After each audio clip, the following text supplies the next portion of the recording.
থাকবে, বাতিল কখনো হক হয় না। যারা বাতিলকে হক বানানোর চেষ্টা করে, হককে বাতিল বানানোর চেষ্টা করে, তাদের চেষ্টায় ব্যর্থ হবেই।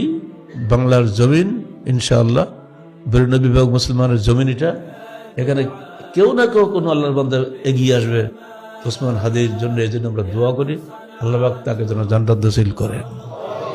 সেও ছিল একটা প্রতিবাদী কণ্ঠ।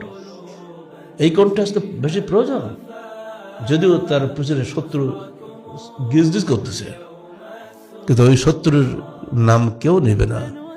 হয়তো শত্রুদের শাস্তি কখনোই হবে না, আসল শত্রু হয়তো কেউ ধরা দেবে না, ধরা পড়বেও না। পুলিশ প্রশাসনের সাধ্য নাই আসল শত্রুকে তুলে ধরা, কারণ তার চাকরি একটা থাকবে না। তাই আমরা চাই পরকালের নাজাতের কামনা করব। তার মতো আরো এরকম অসংখ্য প্রতিবাদী কণ্ঠস্বর আরো জেগে উঠুক বাংলার জমিনে। যখন জেগে উঠবে তখন বাংলাদেশ সত্যিকার স্বাধীনতা ফিরে আসবে ইনশাআল্লাহ।